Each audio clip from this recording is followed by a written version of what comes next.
খাবারও নেই। উফ, প্রতিদিন পরিশ্রম করে খাবার নিয়ে আসতে আর ভালো লাগে না। যাই, পাশের বাড়ি টুনির কাছে যাই। পরিশ্রম করার থেকে হাত পেতে পেতে খাওয়া অনেক ভালো। টুনির বাড়িতে গিয়ে টুনির কাছে কিছু খাবার চাই।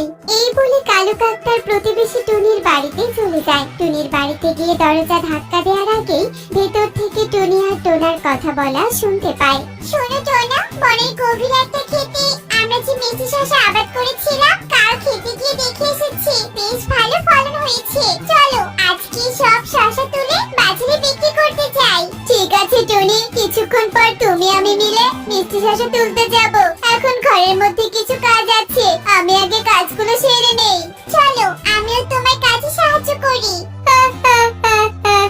আমি তো সব কথা শুনে ফেলেছি। আমি টুনির খেতে গিয়ে চুপচুপ করে মিষ্টি শসা খাবো। খেয়ে খাওয়ার থেকে চুরি করে খাওয়া ভালো, এতে করে বদনাম হবে না। যাই, টোনা টুনি তাদের খেতে যাওয়ার আগে আমি তাদের খেতে গিয়ে শসা খাই। এই বলে কালু কাক টোনা টুনির বাড়ির দরজার সামন থেকে চলে যায়। তারপর কালু বনের গভীরে টোনা টুনির মিষ্টি শসার খেতে আসে। বাবা, কি সুন্দর শসা! উফ, পেট ভরে শসাগুলো আমি খেতে পারবো। কালু রে কালু, সব শসা খেয়ে নে। মিষ্টি শসা খেতে দারুণ মজা। এমন মিষ্টি শসা আমি আগে কখনো খাইনি। কিছু শসা খাবো আর কিছু শসা পরে খাওয়ার জন্য বাড়িতে নিয়ে যাব। এই বলে কালু কাক যখন পেট ভরে মিষ্টি শসা খেতে থাকে, ঠিক তখনই টোনাটুনি তাদের মিষ্টি শসার খেতে চলে আসে। এ কি কালু, তুই আমাদের খেতে মিষ্টি শসা খাচ্ছিস কেন?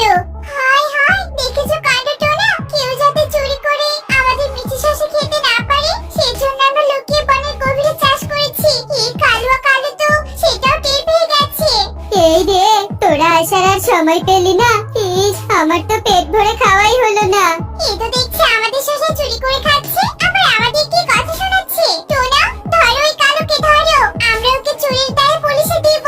হাই হাই, আমাকে পুলিশে দিবি? পালাই বাবা, পালাই। ধর ধর, মিষ্টি শসা চোর পালিয়ে গেল, পালিয়ে গেল, পালিয়ে গেল।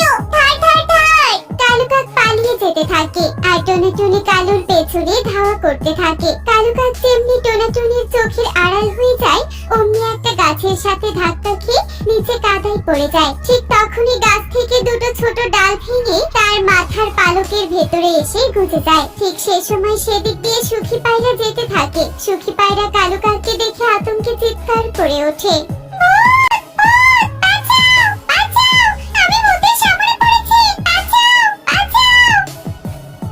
কি ব্যাপার, সুখী পায়রা আমাকে দেখে ভূত ভূত বলে চিৎসে ধাক্কা খেলাম আমি? পাগল হলো কিনা সুখী পায়রা? যাই, বাড়িতে ফিরে যাই।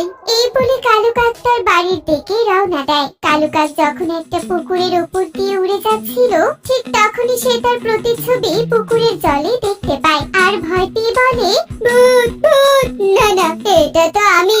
এ কি, আমাকে তো একদম ভূতের মতো দেখাচ্ছে। হায় হায়, মাথায় শুকনো ডালটা সিংহের মতো দেখাচ্ছে।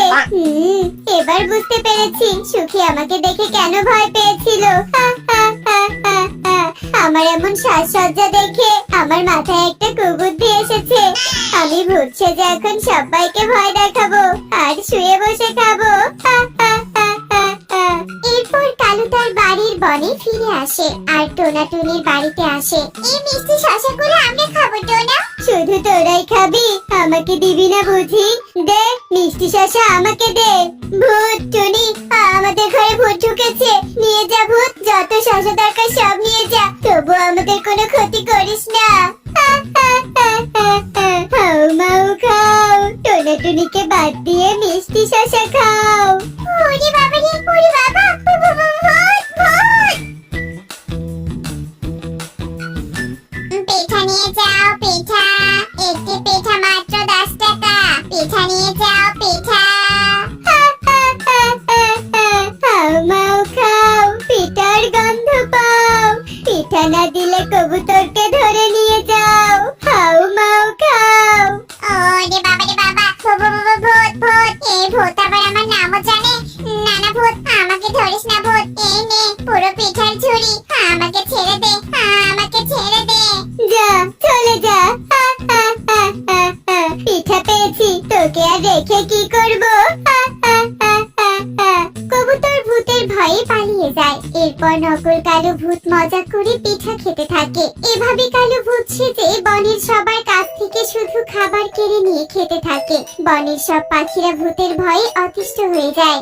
এভাবে তো ভয়ে ভয়ে থাকা যাচ্ছে না। যখনই খাবার খেতে বসছে তখনই ভূত এসে হাজির হচ্ছে আর আমাদের খাবার কেড়ে নিয়ে খেয়ে চলে যাচ্ছে। এভাবে চলতে থাকলে তো পাখিরা না খেয়ে মরবে। না পারছি খাবার খেতে, না পারছি খাবার কিনে নিয়ে আসতে, সব সময় ভূত এসে হাজির হয়ে যাচ্ছে। আচ্ছা, আমরা সবাই ভূতের যন্ত্রণা অতিষ্ঠ হয়ে এখানে বৈঠক করছি, কিন্তু কালু আসেনি কেন? কালু কি এখনো ভূতের কবলে পড়েনি নাকি?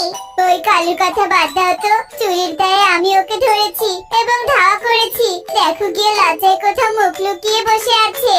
কালুর আলোচনা পরে হবে। শোনো, আমরা এই ভূতের মোকাবেলা কিভাবে করব তার আলোচনা করি। ওই ভূতকে এই বন থেকে তাড়াতে না পারলে এই বন থেকে নয়তো আমাদেরই চলে যেতে হবে। শোনো, আমার মাথায় একটা বুদ্ধি এসেছে। একটা বিষয় খেয়াল করে দেখেছি, ওই ভূত শুধু খাবার কেড়ে খায়। আমরা যদি এই ভূতকে খাবারের লোভ দেখিয়ে বন্দি করতে পারি তবে কেমন হয় বলো তো? সবাই পরে তান্ত্রিক থেকে ওই ভূতকে এই বন থেকে তাড়িয়ে দেওয়ার ব্যবস্থা করব। বাহ, ভালো বুদ্ধি করেছিস সুখী পায়রা।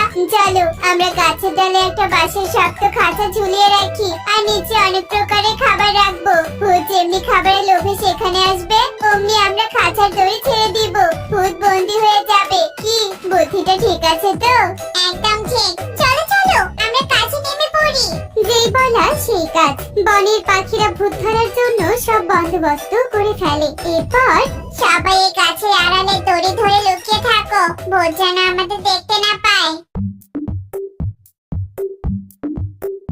বাবা, ওইখানে কতগুলো খাবার দেখতে পাচ্ছি। কে রেখে গেছে ওই খাবারগুলো? কে রেখে গেছে যাক, তাতে আমার কি? আমি তো ভূত সেজে আছি, আমাকে কেউ কিচ্ছুটি বলতে পারবে না।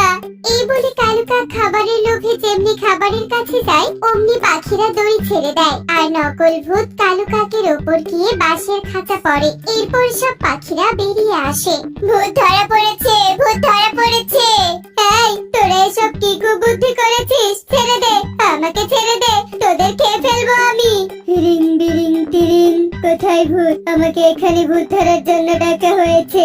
তান্ত্রিক বাবা, আপনি এসেছেন? এই হলো ভূত। এই, তোরা তান্ত্রিক দেখেছিস? ছেড়ে দে, আমাকে ছেড়ে দে বলছি। এই ভূত, এই বন থেকে যাবি কিনা বল। এই বন ছেড়ে আমি কোথাও যাব না, এখানেই আমি থাকবো। এতে দেখছি বড্ড জেদি ভূত। দাঁড়া, তোর চারপাশে আমি শুকনো মরিচ চালিয়ে ধোয়া দিব, তারপর দেখি তুই এই বন থেকে যাবি কি যাবি না। এই বলে তান্ত্রিক তার থলে থেকে অনেকগুলো শুকনো মরিচ খাঁচার চারপাশে ছড়িয়ে দিয়ে জ্বালিয়ে দেয়। তারপর সেই ধোঁয়ায় কালু কাক কাশতে থাকে। তোমরা মরিচের ধোঁয়া দেওয়া বন্ধ করো। আমি ভূত নই, আমি কালু। আমি ভূত সেজে তোমাদের খাবার কেড়ে নিয়েছি। এই দেখো, আমি আমার পাখা থেকে সব মাটি ঝেড়ে ফেলছি। কি এ তো সত্যি কালু। ওরে কালু, এসব তোর চাল? এত খারাপ তুই? এভাবে আমাদের বোকা বানিয়েছিস তুই। মিথ্যে বলার ফল কখনোই ভালো হয় না, দেখেছিস তো কালু? সত্য কখনো চাপা থাকে না। এই মিথ্যে নাটকের জন্য তোকে শাস্তি পেতেই হবে। এই খাঁচায় তুই বন্দি থাকবি আর এই মরিচের ঝাঁঝালে ধোঁয়া পাবি। মিথ্যে নাটক করার এটাই তোর শাস্তি। এই চলো সবাই, চলো আমরা চলে যাই। এই বলে সব পাখিরা কালুর উপর রেগে গিয়ে কালুকে সে অবস্থাতেই রেখে চলে যায়। কালু শুকনো মরিচের ধোঁয়ায় শাস্তি পেতে থাকে। আমাকে মুক্ত করে যাও। হায় হায় রে, মিথ্যে কথা বলে কোথায় ফেসে গেলাম আমি। আমি আর মিথ্যে কথা বলবো না।